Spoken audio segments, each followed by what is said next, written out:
This conference will now be recorded. Ready to start.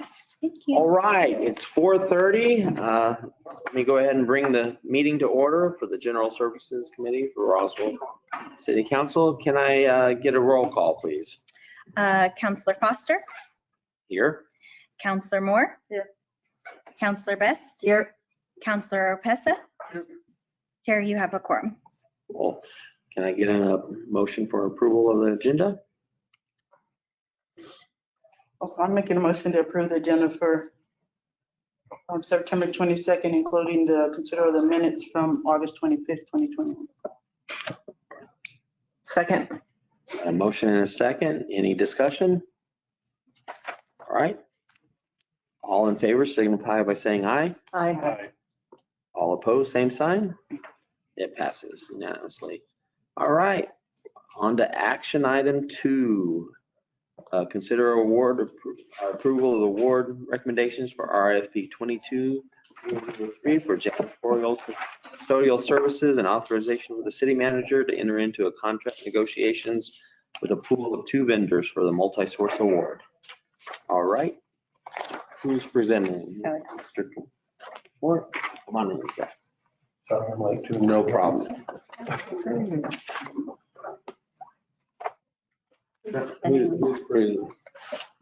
Mr. Moore presenting? Trent, are you presenting for the janitorial or? Oh. I don't think he's in here. No, he's in here. Even in here. The item before you, RFP 22003, for janitorial custodial services, there was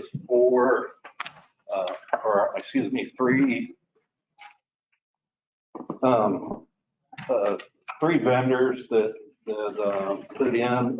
2 were deemed qualified, and we were recommending to proceed forward with those 2.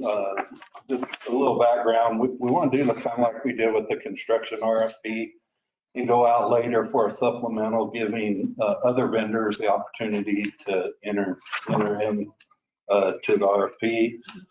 So 3 proposals were received. As I said, the top 2 highest ranked by the evaluation committee are recommended for award. The General Service Committee is asked to consider the approval of the award recommendation and authorization for city manager to enter into negotiations with the 2 contractors listed on the award recommendation letter. And for any questions. All right, thank you. Any questions? This our usual, just getting a bank of people Yes. just to have on, not necessarily setting them for when you start and when you start or anything like it. It's just the pool that we've been doing regularly, right? That is correct, Counselor. It's trying to establish a pool of vendors that departments can reach out to for these type of services. So if we needed them, would you have to come back to another committee, go back to agenda if you decided? So if they decided y'all want them to use to clean this building, they don't have to go through a committee again? No, these are pre-approved. Okay. And so we'll be able to utilize them for any type of service that we need at that point. For how long? For whatever that period of time is that they're. No, I'm talking about how long you do, for a year, y'all keep them in a pool I think till? we like these things for about a year, and we don't extend it any much farther than that because these things do have a tendency to move. Right. Other companies come on board, so we like to keep it for about a year.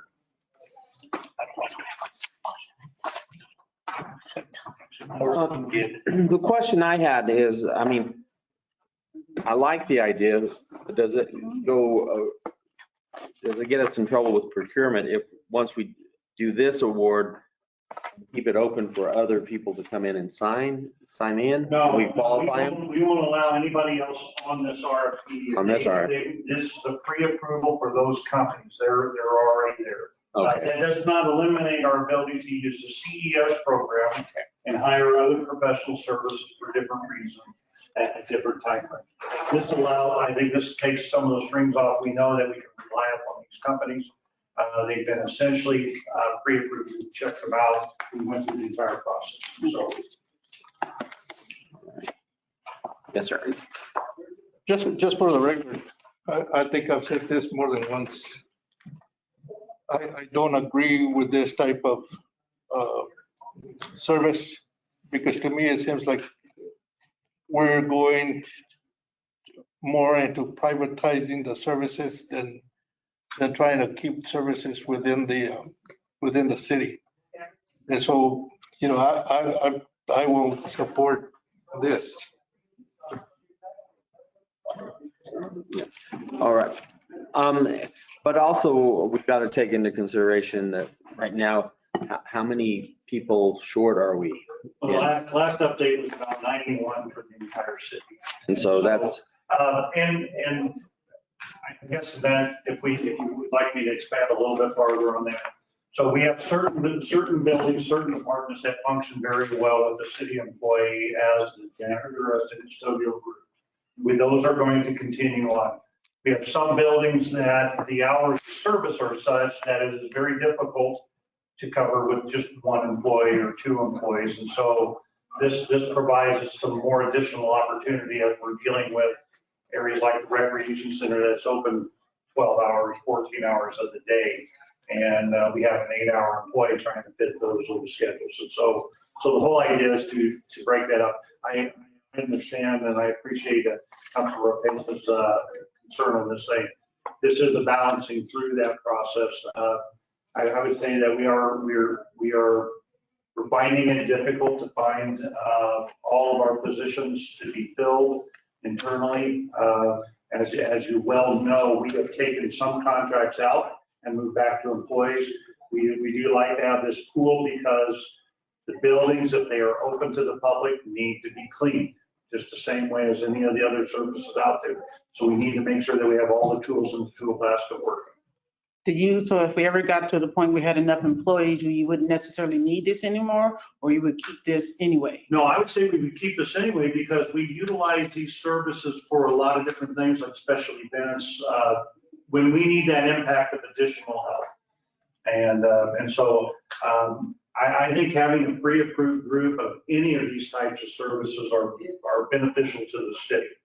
That doesn't mean that we're going to convert everything over to a contracted service or anything of that nature. We are trying to provide all the different opportunities based on the issues that we tackle on a daily basis. And Counselor, another example, that would be like when we had the flooding out at the air center, we were able to reach out. It was kind of difficult with RFP established. We could reach out to those vendors, come out middle of the night after hours to take care of something. and that's what I was thinking. I saw the pro steamer. I mean, if we have something happen at the library again, we can call them in and have the carpets taken care of before, but let's hope that never happens again. Mr. Chair, that's laminate, not wood. I know. I was looking. So it doesn't count for you. Yeah. Okay, Knock on wood. I'll find it. Okay. Particle wood up there. Yeah, but it's still wood. I gotta go quickly. All right. Any more discussion? I'm open for a motion. I'd like to make a motion to consider approval of award recommendation for RFP 22-003 janitorial custodial services and authorization for the city manager to enter into a contract negotiations with a pool of 2 vendors for the multi-source award. The contractors recommended are Complete Restoration Solutions, DBA Pro Steamers of Roswell, New Mexico, and Quality Janitorial of Hagerman, New Mexico. I assume this will go on regular agenda because if not, it'll get pulled off. So let's put it on regular agenda, please. Second. Got a motion and a second. All in favor, signify by saying aye. Aye. Aye. All opposed, same sign. Aye. All right. 3-1. It passes. All right. Number 3, Mr. Burris. Here. Committee. At this time, we'd like you guys to consider approval of funding to repair the tennis courts at Cahoon and also the basketball courts. We're looking for a budget amendment of $200,000 to take care of these repairs. All right. Any questions? So you already have pricings and all that kind of stuff? We have You have all that, that's what was in here, right? Yeah, but everything's in that packet, and just wanted to make sure that everyone knows that we will be striping those courts for pickleball also, Yeah, I remember we talked about that. in accordance to all the rules and regulations of the Tennis Association. Okay. When did the basketball, I'm excited about the basketball courts being paid. I didn't see that number. Did I miss that number? What the basketball court was going to cost? Yeah, it was $12,104.93. Oh, I was looking at the pictures. I'm sorry. I need pictures. I'm sorry. It's gonna be nice. It's gonna take care of everything all in one shot. First, are they going to do the best? Are they going to put new, what that thing, rims up there? Yeah, I'll take care of the rims and nets and all that. Because they were stuff. looking, And it's there's kind of not. like the boards at the tennis court. We'll take them down, take care of those when we're at it. Okay. You know, we'll take care of the incidental stuff. We know we've been waiting for this to happen for a very long time. We've had a lot of argument to and from and what and back and forth. And so I'm glad it's happening. I think it should happen. I actually think a lot more should be happening at Cahoon Park than, than that's going on over there since we took all the fun stuff away from over there. But I'm excited to, how long is this going to take? Do you have a date on here? How long? No, ma'am, we haven't considered the date yet. Gotta look at the temperature too. I don't want to do it when all the leaves are falling and so on. We gotta get everything cleaned up. Okay. But we're gonna talk to contractor about the asphalt. The contractor? Contractor, that other person there that's gonna do all the work. Depending on the temperature when we're gonna get started. Okay. And there's a lot more people using the basketball courts too. It is. There's a bunch over there. Because of the temperature though, because it's Yeah. nice enough, right? Yeah, it's nice enough right now. They're gonna be able to cut the locks off still? On which part? On the weekends after hours. Yeah. And the best time to cut off locks. Yep, absolutely. I want to know if I got the right bolt cut. I did actually see someone go through the park this afternoon with bolt cutters. I did follow him for a while. He went. I'm sorry. If I can, I'm gonna expand on this for those viewers at home as well too, and help Mr. Burris out a little bit as well too.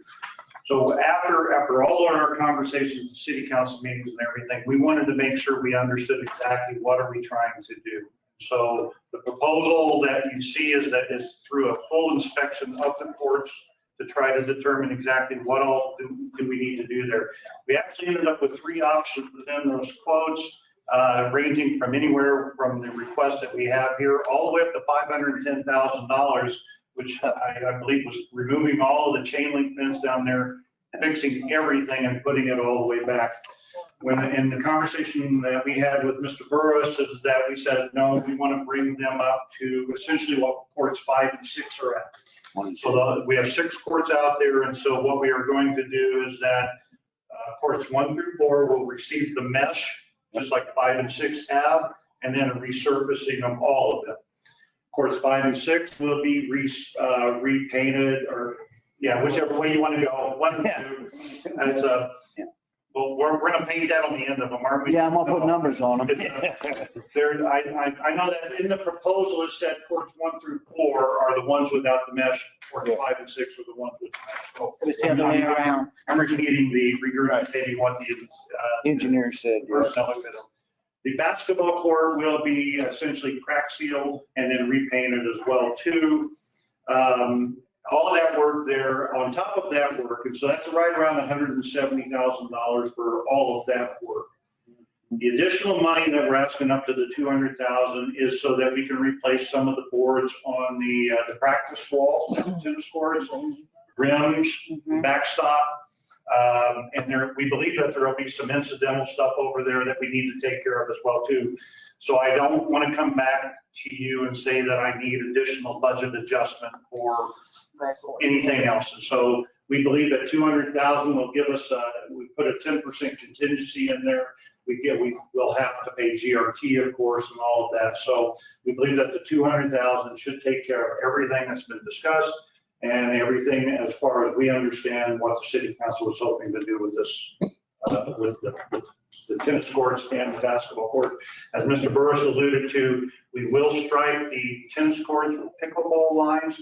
And according to the USTA, the Tennis Association, it is based upon the color of the line is how to make sure that it's there. So we will follow the Tennis Association regulatory responsibility standards and then paint the pickleball lines so that they are not a deterrent for the ability for the tennis. And so that'll provide the opportunity for everybody to use the courts the way we believe they would.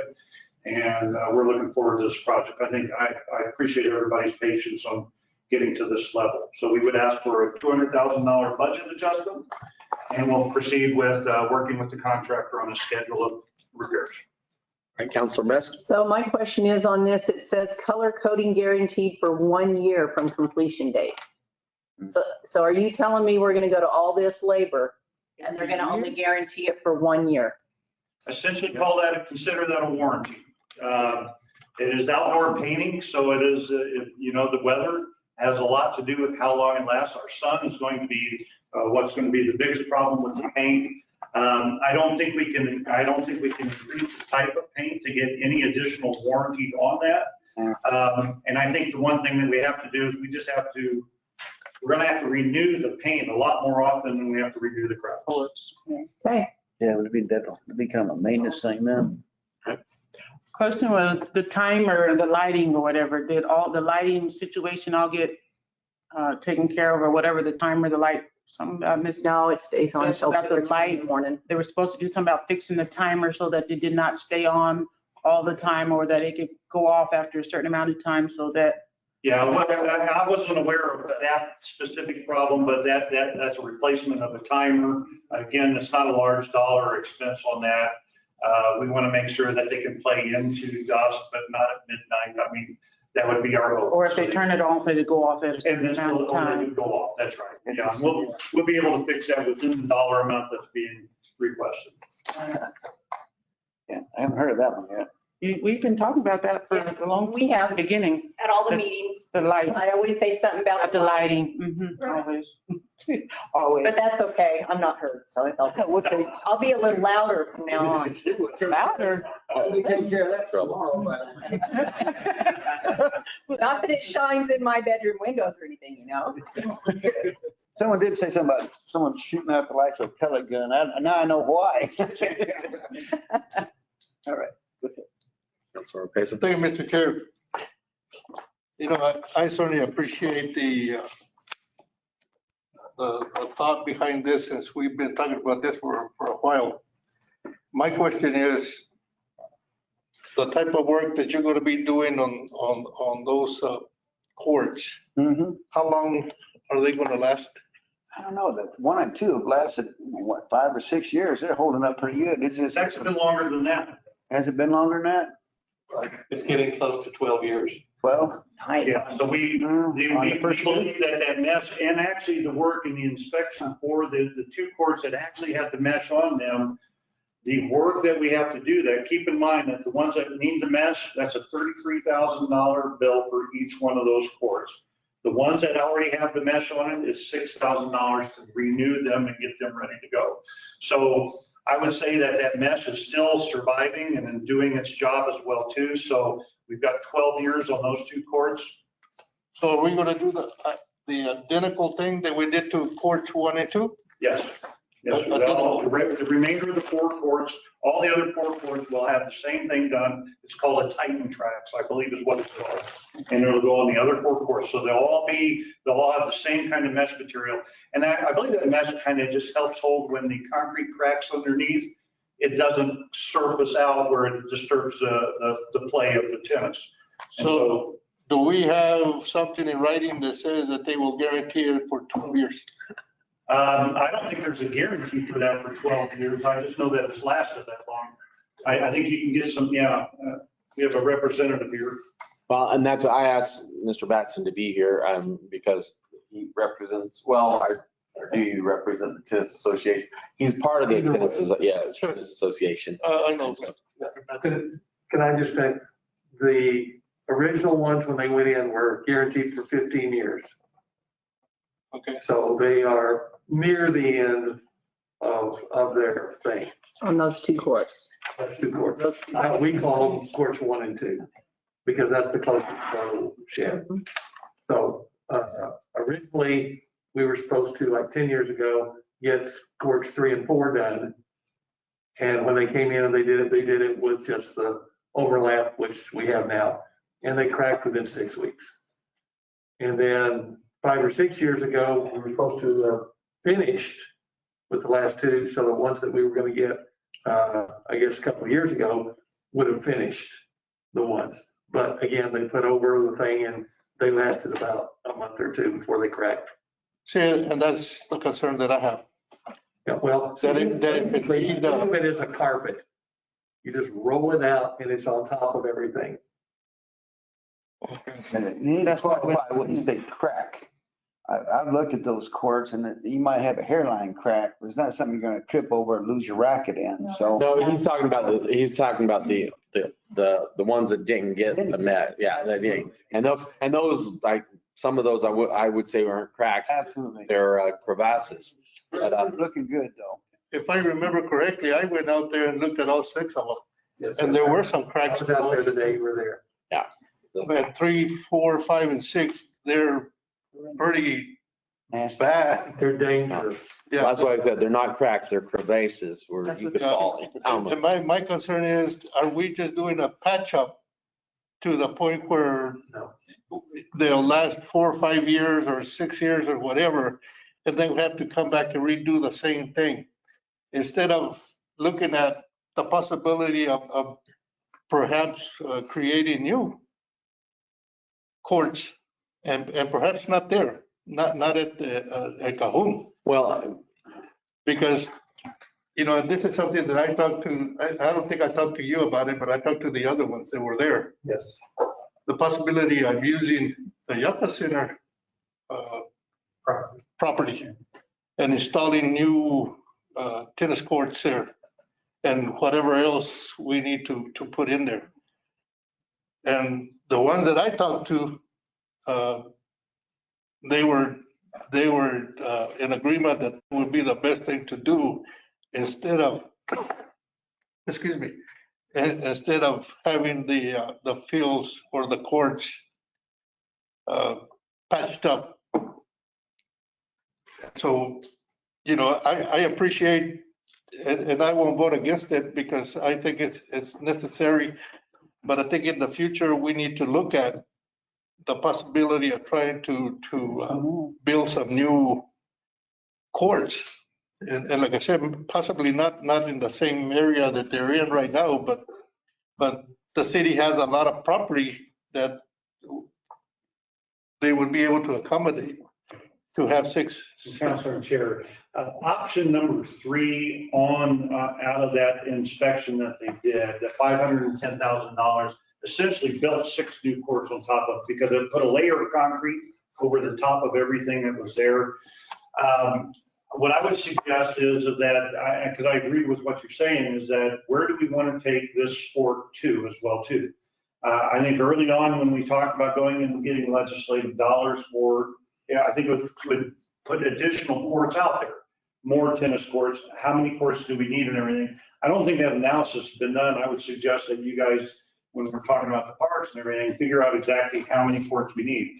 There's nothing wrong with, keeping the traditional, if we're going to do that, keep the traditional tennis courts, and let's put in pickleball courts as well too. And allow them, because we can offset, we keep some very pristine tennis courts, and then we can make some multi-use courts as well too.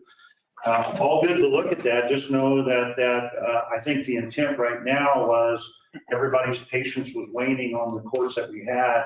And let's get them at least playable, because a conversation like that will take at least a year to 2 years. I mean, you're well aware of our processes.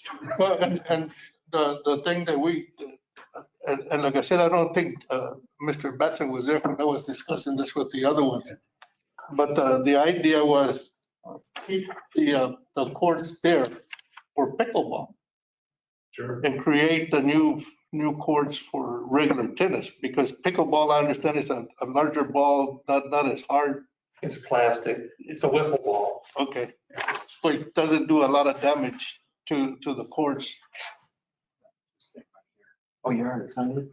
So I think the idea is great. I still think that again, if we're going to maintain these courts at all, we should at least fix them anyway. I think that you're saying that as well too. Yeah.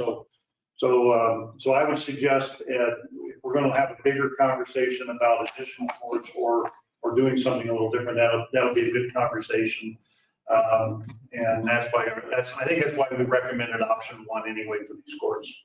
Well, and I agree. And I think that, I mean, if we ever get to have the parks, the ad hoc committee meeting, that's one of the things we're going to be setting up a philosophy of what Roswell believes, and we'll be sending that to council of what things should be and where things should be as far as what a neighborhood park is and what a city park is and so that, you know, some of our bigger neighborhood parks could have tennis courts and it could have basketball courts. And that's the idea of trying to figure out, because right now we don't have a philosophy. We have parks and we have islands in the middle of the street that we call a park. It's not a park.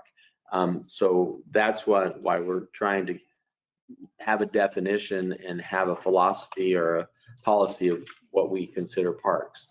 I have a question. So courts 1 and 2 at this point were repaired 12 years ago, estimated, with what we're getting ready to put down on all of them again. So I'm wondering why we're going to go somewhere else and build new tennis courts if these are going to last another 12 years. I mean, it's not making sense to me to go off and build more tennis courts if we're going to repair all 6 of these and the basketball court. And your pickleball, the paint overlies on the tennis ball or the tennis court just fine. You don't have a problem visually with it or anything like that, Mr. Batson? Yes, but tennis players are adaptable. After a while, you figure out, okay, that's not my line. So how many courts do you actually use strictly for pickleball during a week? Or Right now, the pickleball group comes on Mondays and Wednesdays. they use 2 courts or all 6? No, they're only pickleball lines on 2 courts. And that's because those courts are repaired? No, they are not. That's just the Those are amount? the ones that are some of the worst ones. That just ended up that way. So what is the consideration on painting 2 as pickleball courts and the others as tennis courts? I don't think there's a difference in the cost, so I mean, that way you cover both sports. I would. I'm recommending that all 6 courts be painted for both sports. Okay. And utilizing the tennis association's standards for how to paint them. I agree with what he's saying is that, you know, a dedicated tennis player wants only a tennis court. A dedicated football player only wants a football field that plays for football, not soccer. I mean, we all adapt within that. What we don't want to do is disturb the play of any of this as well too. As these are public courses or public courts, we want to make sure that they can be utilized by the entire public. Okay, just a question. And so we're trying to combine that within So there. all of them are going to be painted for pickleball and They tennis? will have the pickleball lines as well, yes. That was the intent, to take care of everybody. I think that, and I'm gonna jump into the conversation about the new ones. We should be looking to see exactly how many courts we need for everything. If we had extra courts, I would suggest, yeah, we could keep some very traditional courts for just tennis, so that when we do championship play or tournaments and everything, that's even nicer. But when we can use multi-purpose, right now we don't even have that ability, because I don't know if we have enough courts for all of the different types of players that use the courts. I mean, if we're going to add anything, I'd add basketball. Some outdoor basketball. Yeah, I'd add more Because basketball. we did add a nice, huge gymnasium That is true. 3 years ago for basketball as well too. I think the pickleball players keep trying to acquire a little bit more space in there as well too. Are they doing soccer? They would like to. They're a very dedicated group. Let's just call it that. The gymnast. We'll keep working with them, and we'll keep going.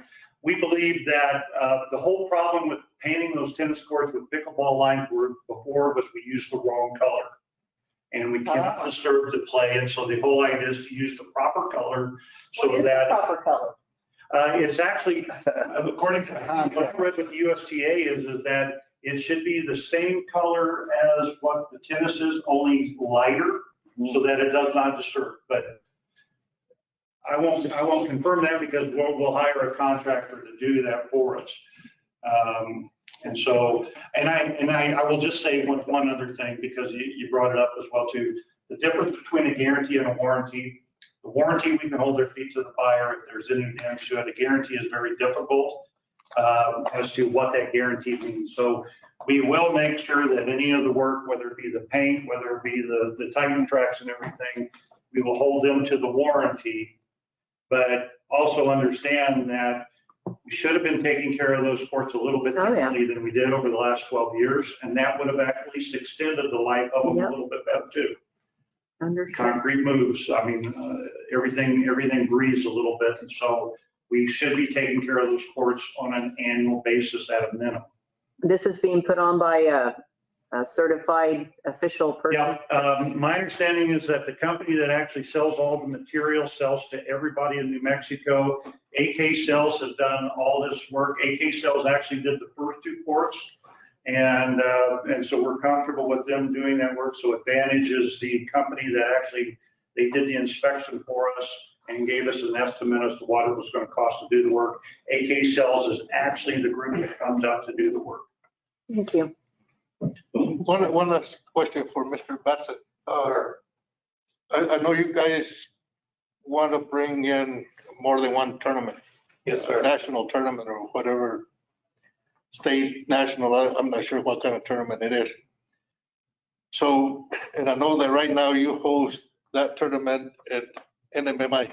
Right, then we have to rent those, and that's like $1,500. Okay. The striping of these courts, will that have any impact on the tournament itself?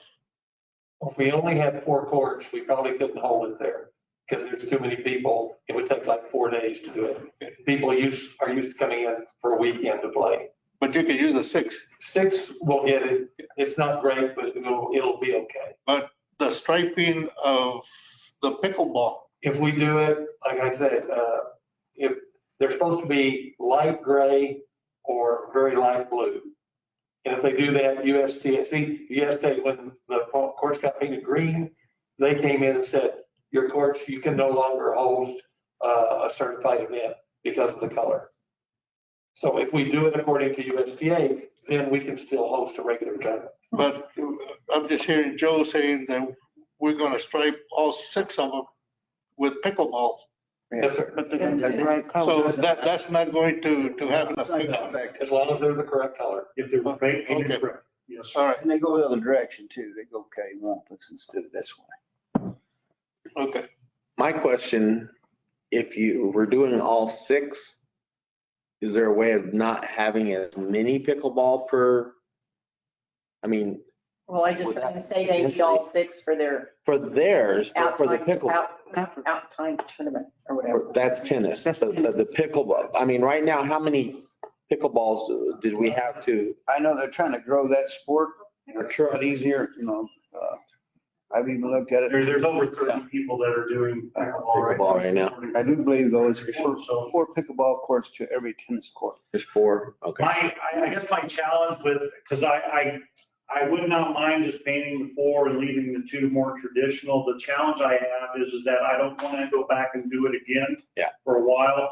I would rather just follow the standards that are set out by the tennis association, do them all, and then talk about what we need to do. I just don't want to disturb the tennis play, but I also know that pickleball, I mean, all of our rec staff know how passionate they are about that sport and how quickly it's growing. Well, and the fact that the people that play pickleball, they have their own nets, they have their own, I mean, they have the equipment that they bring out to it. So, I mean, you got to be pretty dedicated. I mean, I guess tennis players might bring their own nets eventually, but I mean, I'm Can sorry. I say this? Tennis nets are a whole lot more expensive. Oh, yeah. Yeah, let's just say that the tennis players are passionate about their sport as our pickleball players Okay. are for theirs. All right. So, Chairman, can I say one thing about yes. lights? 20, 25 years ago, I suggested the recreation department, put a sign up on each court. Please turn out the lights when you finish. And they said, oh, well, we don't have the money for it. Well, we wasted way more money on lights. And that's what I said. I said, do you know how much it costs per hour? And I said, okay, hire me. I live 3 blocks from the court. Well, so And it's I not a said, hire time. me for $10 a week. And if I see the lights on, I'll come over and turn them off. And well, we can't do that. Yeah. So it's a configuration that just needs to be fixed. There are no timers on those lights until they go off at like 11 o'clock. There will be. There has to be a timer on it that go off at 11. So But there should, I mean, I'll double check it. You know, we have power failures or we switch times. Those dials need to be checked. Same as soccer and football fields have to be done. You can do a lot of things with timers now. Yeah, you and can. On and off. So we'll make sure that that's corrected so they don't stay on too long.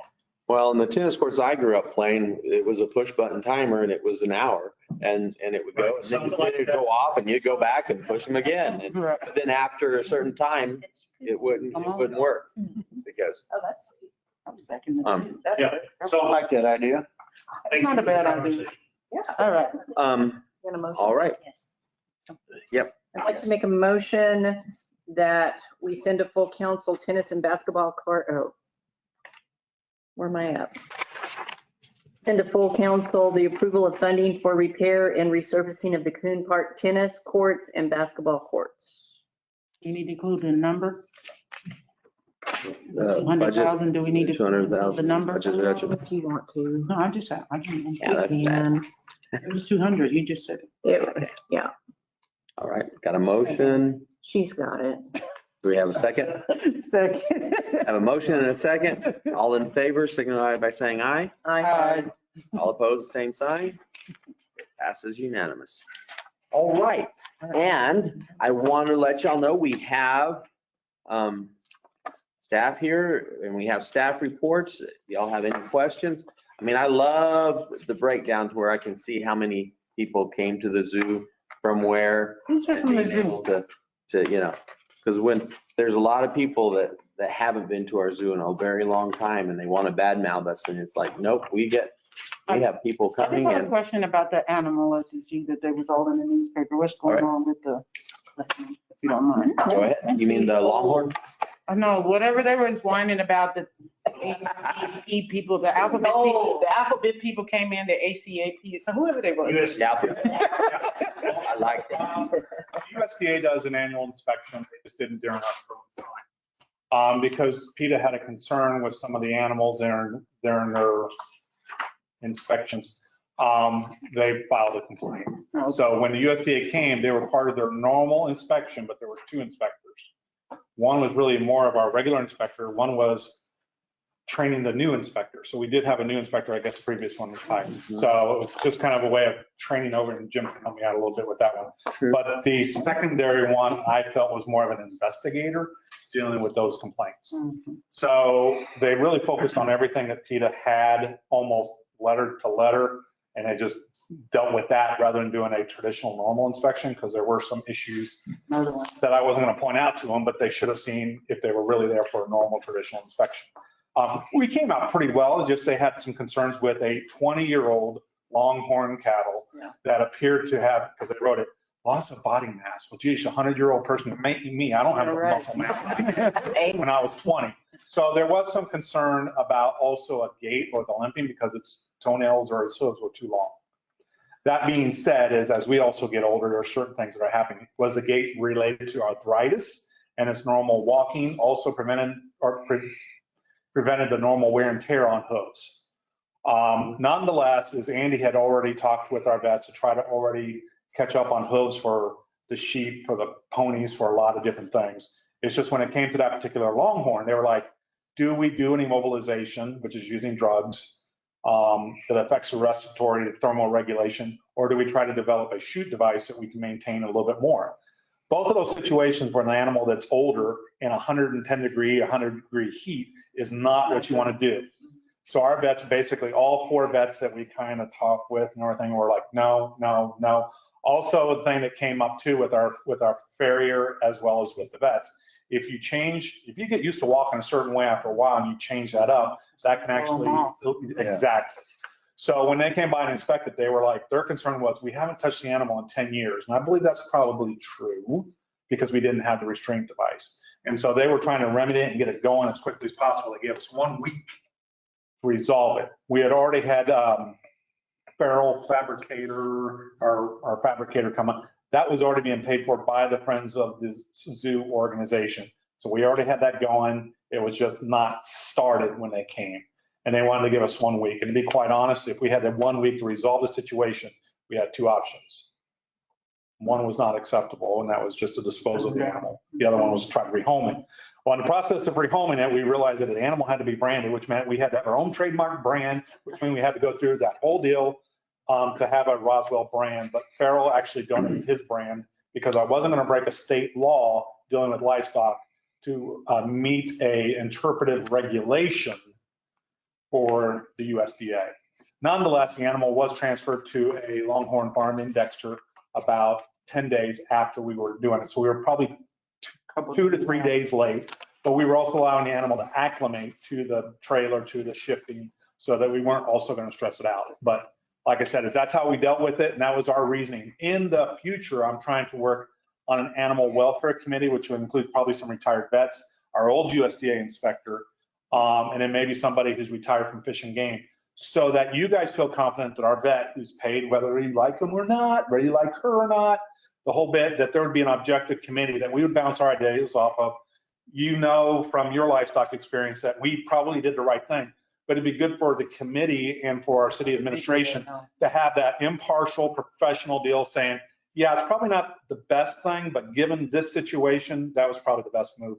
So we would have, you guys would have the validity that maybe we know what we're doing or not, but at least there's an impartial group. And that's part of what the professional standards are with AZA. They want an animal welfare committee. This is how I'm seeing it when we can get those parties together.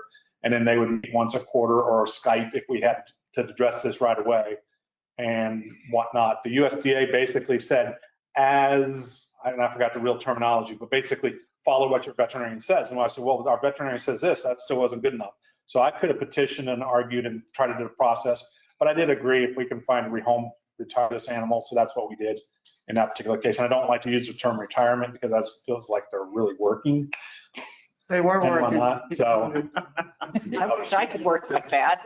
Does that answer your question? Yeah, that was All a right, thank you concern. very I just want to know what you did with it. I didn't see the follow-up, so I just, thank you. I appreciate, I wasn't questioning. I believe you know what you're doing. I wasn't saying that. I just, when people put things, the newspaper put things out there, you be like, okay, is that half the story? Is that all the story? What did they miss out? I have an open book if anybody gives me the time like you just did, so I do appreciate it to get it all out there so that you know in detail the efforts that we take. Thank you. I appreciate it. Are you missing a peacock?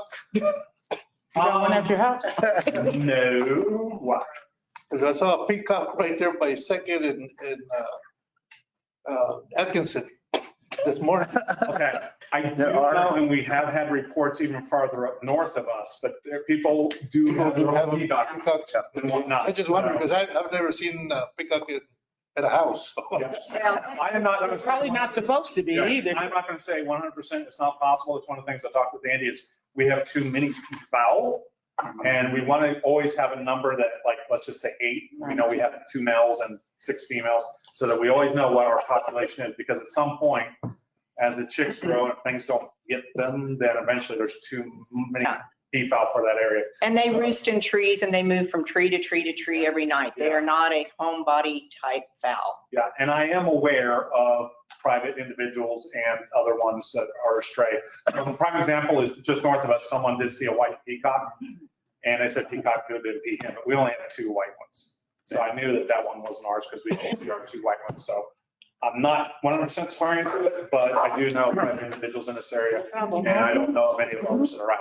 Just wondering. Yep. was gonna get excited. I could have a peacock? Well, but north of them is not city limits, so that's why they can't. But that's not, I think in our ordinance, that was not allowed, wasn't it? I can't remember all the fowl that we allowed. Any other That was my public participation.